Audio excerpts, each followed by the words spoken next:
The subconscious mind and the conscious mind are two separate entities living inside one person, inside one body, inside one brain. And these two minds, conscious and subconscious, have alternate ways of viewing reality. They have different ways of seeing the world.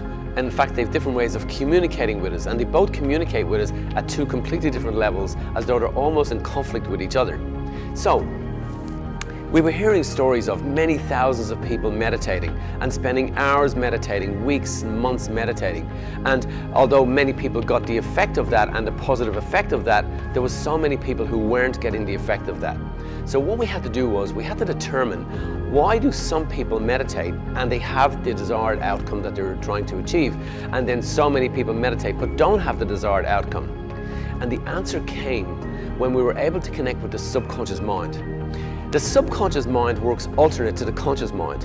And the subconscious mind is where the survival mind lives, where the survival mechanisms and the brain survival centers and the body survival centers are all driven and focused from this subconscious mind.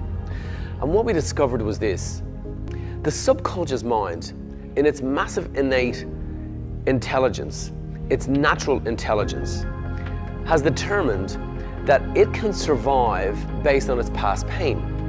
For example, if we grew up in an environment whereby we were told that we weren't good enough, we weren't great enough, we weren't capable, we weren't able, and we grew up in that environment with our parents or whoever it was that educated us and trained us, in growing up in that experience, the subconscious mind had to develop traits and characteristics to deal with that reality, to deal with that experience.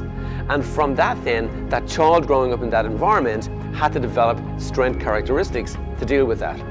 These strength characteristics then are then captured by the subconscious brain and become part of the human psychology and psyche of that person. So in other words, they develop a personality. So a personality is a collective of beliefs from the people who raised us in the morning of our life when we were growing up. And that personality then becomes a blueprint.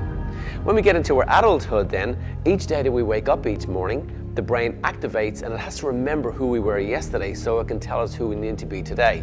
And in doing that, it has to access the blueprint. So that blueprint then is a collective of beliefs from the people who raised us when we were growing up in the morning of our life, now influencing the afternoon of our life. So, we discovered this. The subconscious brain and its massive capability is ignorant of our pain and our stress and our difficulty. It doesn't care about our problems. It doesn't care about our pain. It only cares about survival. And for it to survive, it is much more comfortable living in the pain of the past because it has learned to develop characteristics to deal with the pain of the past. And if the pain of the past then has given it and created the characteristics to deal with that, well then our dreams become irrelevant to the super subconscious mind. And our determination to change our lives, improve our body, be healthier, be greater, be wealthier, be more abundant, all the dreams that we aspire to become irrelevant to the subconscious brain.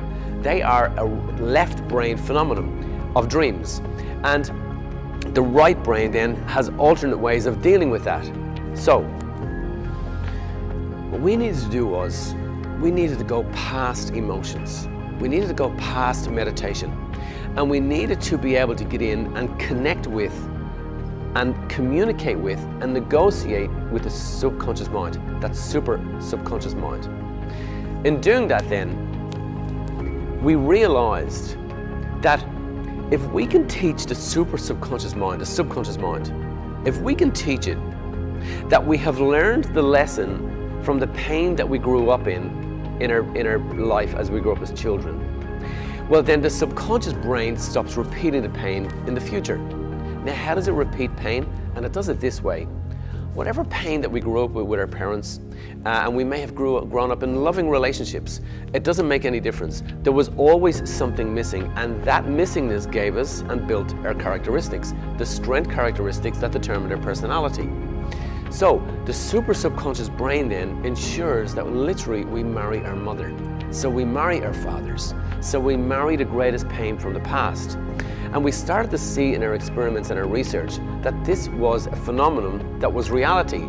People were literally in their adult life subconsciously marrying the most painful trait and characteristic of the people who raised them, unconsciously. What that meant was this. It means that As soon as we get into our adulthood and we determine that we want to find the love of our life, we want to live a harmonious relationship, we want to live happy and in almost heaven on earth, well, they are constructs of the dreaming brain. But the dreaming brain is not in charge, because if it was in charge, well then all we would have to do is dream. And the moment that we dream, then we just have to keep living in that dream. And if we keep living in that dream, then we'll step into that dream. But it didn't take place. It doesn't happen, because dreams are not the driving force of our future. The driving force of our future is the subconscious mind. And if the subconscious mind has determined that the dream is irrelevant and it wants to live in the past, well then it won't follow the dream. And it doesn't follow the dream because it has determined that if I do something new, if I follow my dream, if I listen to my aspiration, if I listen to my dreaming mind, well then I'm going to have to do something new. And something new to the subconscious brain means I could be faced with new challenges. And because the subconscious brain has learned to deal with old challenges, it is much preferable to the subconscious brain that it lives with the old challenge. So literally, it's subconsciously, meaning beyond our conscious aware brain's ability to observe, the subconsciously then ensures that we marry that. What we done was this.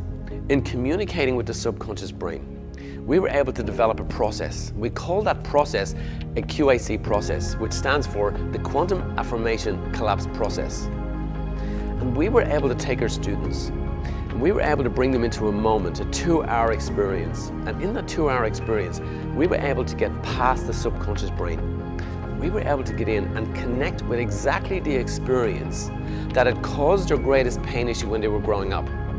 And we were able to communicate with that memory of them. We were literally speaking to their memories from the past. We were speaking to the old them, to the younger them. And we were able to show them how to communicate with that brain, with that mind, with that consciousness.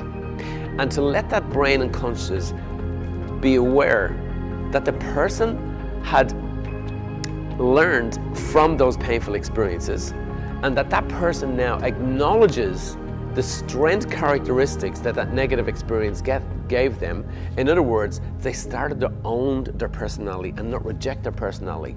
And rejecting a personality is an internal indoctrination, such as, I'm not good enough, I'll never make it, I can't do it, I better not do that. If I follow down this road, I'll lose all my friends, I better go back to sleep. So that's what the subconscious brain tells us all the time.